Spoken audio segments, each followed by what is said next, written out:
Guys, welcome back! I wanted to get this out before end of January so I could open the new year with a special dragon and a special dino. I've done the special dragon, so now it's time for the special dino. Now, this is going to be a risky review and might make myself out as a bit of a liar. Because way back in the Sideshow T-Rex vs Triceratops review, I said this. But this, I can truly say that if I didn't get another Sideshow dino, or T-Rex from any other line, I'd be content. And I meant it at the time. Out of all the Sideshow Dinosauria pieces, if I could have just had one, the T-Rex vs Tri absolutely would be it. Two of the most iconic dinos locked forever in their perennial battle, there could be no better centerpiece for my collection. However, if I could get two, this would absolutely have to be it. For I have a dream! And that dream has a blunt head, two horns and stubby arms to match. We're looking at this guy. The Sideshow Carnotaurus.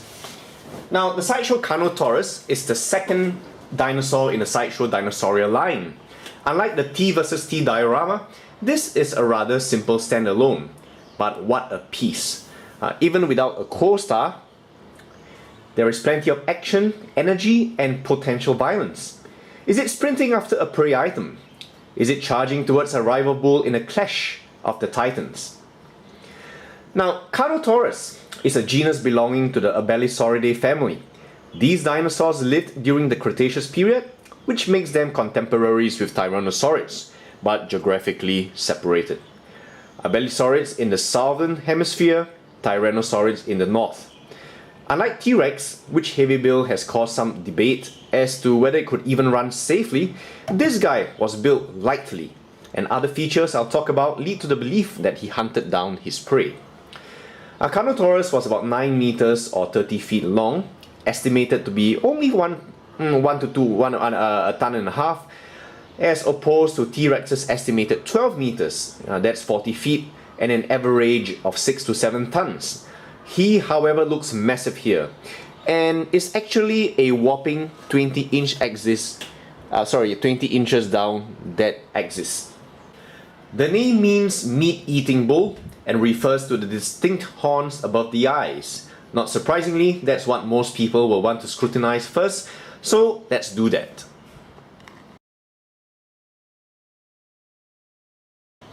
First, let's talk about the rather unusual shape of the Carnotaurus head. When you do a comparison of its skull with that of T-Rex, you'll immediately notice the difference. The T-Rex has an overall robustness of the skull, especially in the jaw compared to Carnotaurus. This characteristically Abelisaurid skull, short, deep and blunt, almost as tall as it is long, with a slender mandible, is captured very nicely in this sculpt.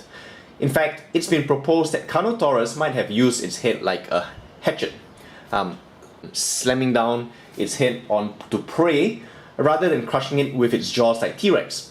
And certainly the neck musculature looks like it could do the job. So forgive my handheld work, which might be a bit rubbish. So let's look at the skull. Now, the face and head have a detailing that I can only call superb. You really need to see this live to appreciate it in 3D, but everywhere you look, you see detail.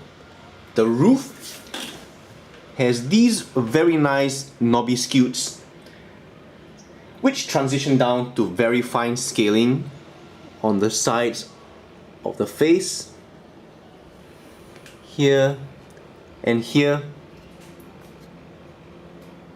And even then, the cheek region is punctuated with the odd osteoderm or 2 or 3, and that's the same on both sides.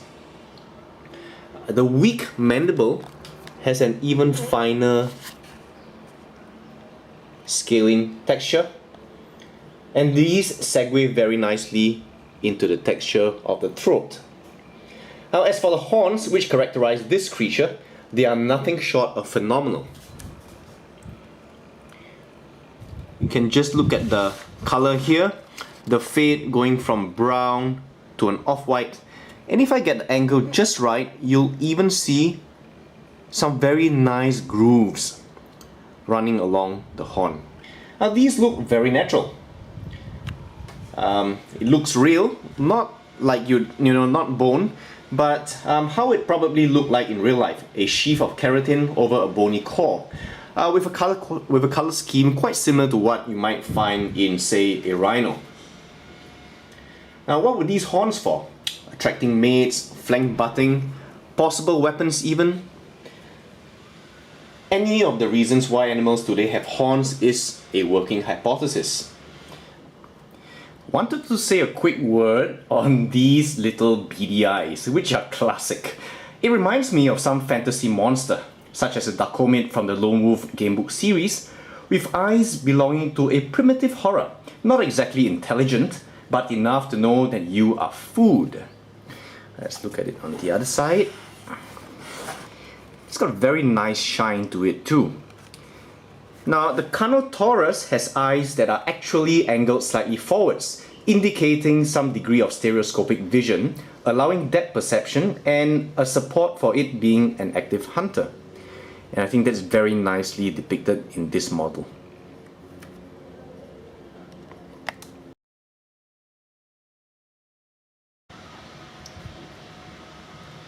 Our skin is another exciting feature.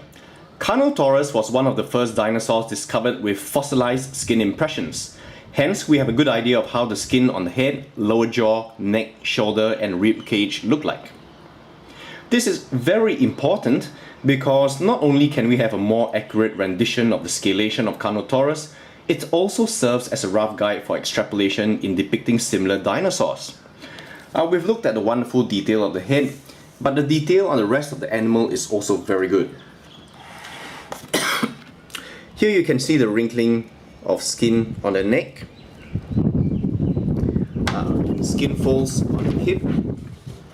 Forgive me, it's another very windy day, so there might be a bit of a background noise.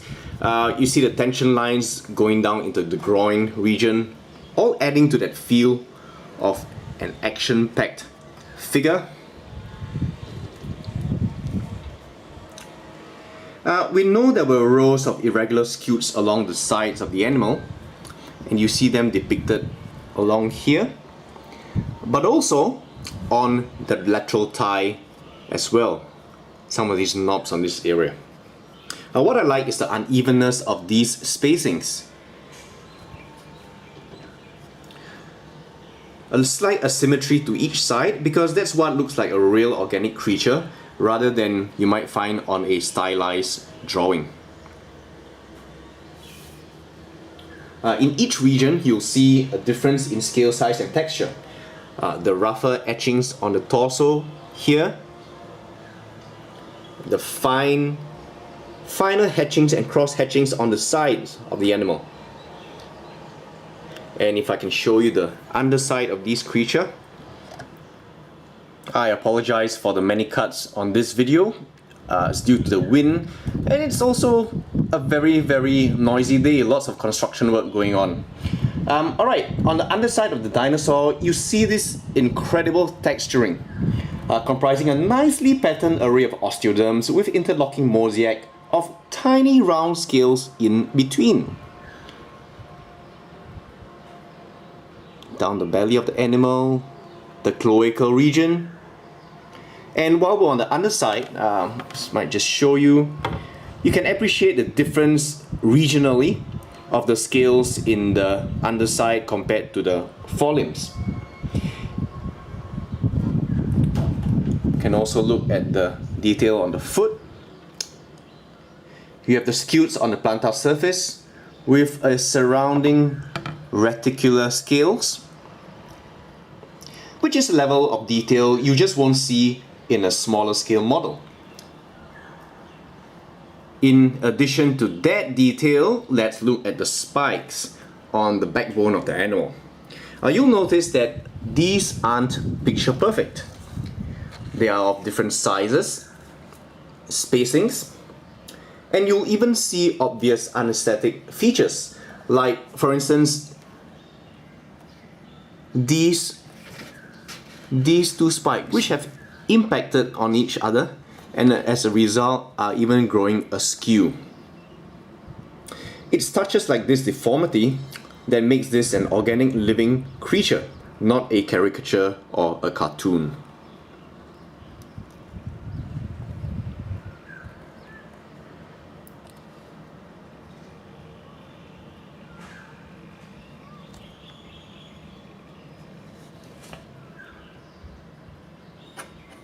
So skin is so important in determining how lifelike a model is. And in a creature like Carnotaurus, where we actually do have the skin impressions, the integument of this Sideshow Carnotaurus definitely leaves little, if anything, to be desired.